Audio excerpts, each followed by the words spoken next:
30 χρόνια, αλλά είμαι τόσο αναγχωμένη και συγκινημένη. Πρώτα, αγαπητοί μου φίλοι, είμαι πολύ συγκινημένη πραγματικά.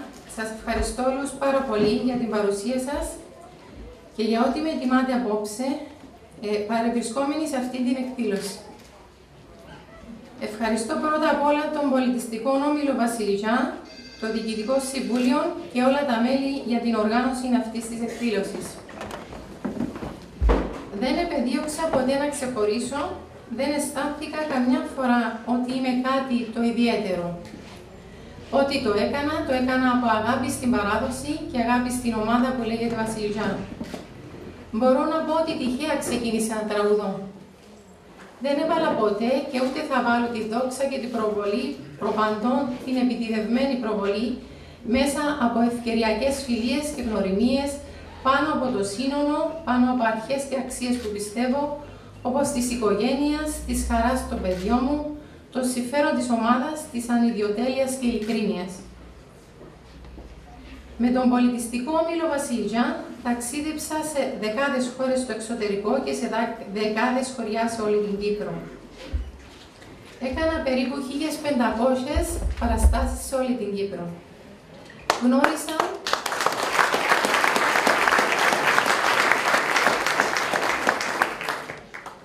Γνώρισα διαφορετικές κουλτούρες, αλλά το καλύτερο έκανα φίλους. Η ανταπόκριση παντού από τον κόσμο ήταν πολύ μεγάλη.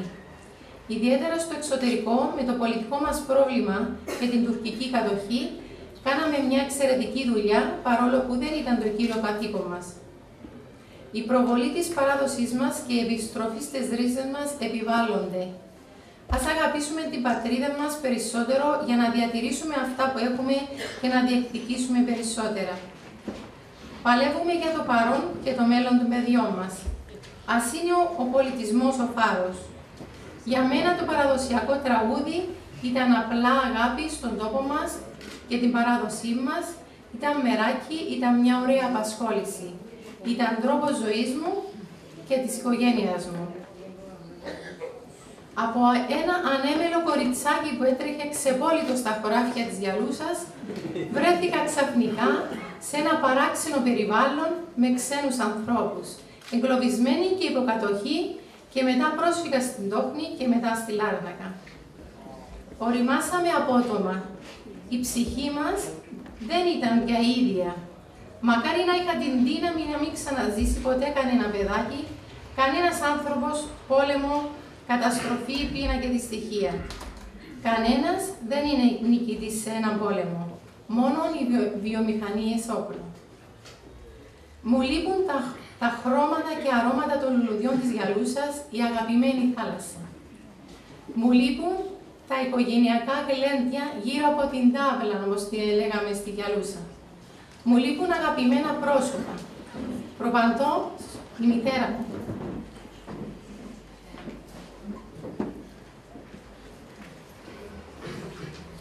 Από την οποία πρωτάκουσα το ανούρισμα, αλλά και το μυρολόι. Τα τραγούδια του τόπου μας ξυπνούν στον καθένα μας συναισθήματα. Για μένα, ο κάθε ήχος που ακούγεται είναι στη σκέψη μου μουσική, είναι τραγούδι. Ακόμα και η σιωπή. Με αυτά ξεπερνούμε τα πολλά συσσωρευμένα προβλήματα που έχουμε σήμερα σχεδόν όλοι, που άλλοτε τα δημιουργούμε ήδη, άλλοτε μας τα δημιουργούν άλλοι. Ας βοηθήσουμε ο ένας τον άλλον. Ας λειτουργήσει η κοινωνική αλληλεγγύη, η αγάπη, η ανιδιοτέλεια. Εδώ θέλω να ευχαριστήσω θερμά τον πνευματικό μου πατέρα Δημήτριο Μαπτούρα για τη στήριξή του σε πολύ δύσκολες καταστάσεις της ζωής μου. Ευχαριστώ την οικογένειά μου, τον σύζυγο και τα παιδιά μου για τη στήριξη που μου παρέχουν και μακάρι να τους προσέχει και να τους φωτίζει ο Θεός.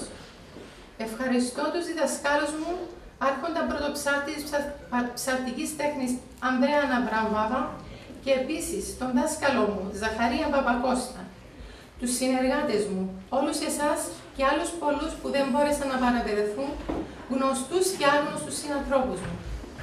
Ευχαριστώ την Πόγο και το συνεργατικό ταμιευτήριο Λάρνακα Σαμοχώστου για την τιμητική βράβευση που μου έκανα, καθώς και τον Δήμο Λάρνακας για την βράβευσή μου από προηγουμένως τον μήνα Ιούνιο, καθώς και τους φίλους των μέσων μαζικής επικοινωνίας για την προβολή της δουλειάς μας.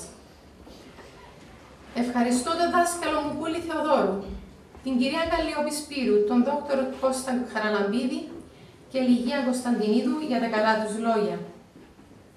Μετά από αυτά που είπαν, νιώθω ότι μου έβαλαν πολύ ψηλά τον πύχη και νιώθω ότι έχω αυξημένες υποχρεώσεις προς αυτούς και προς όλον τον κόσμο και στον όμιλό μου Βασιλιζάν. Η πληρωμή μου ήταν πάντα και θα είναι ένα χειροκρότημα, ένας καλός λόγος, μια χαιρέτηση, η εκτίμηση που νιώθω ότι έχω. Ελπίζω να τα καταφέρω και να μην τους απογοητεύσω. Θα συνεχίσω όσο αντέχω σωματικά και ψυχικά να τραγουδώ για την Κύπρο και να ψάλω το Θεό μου έως υπάρχω. Σας ευχαριστώ από τα βάθη της καρδιάς μου. Εύχομαι κάθε καλό σε όλους σας.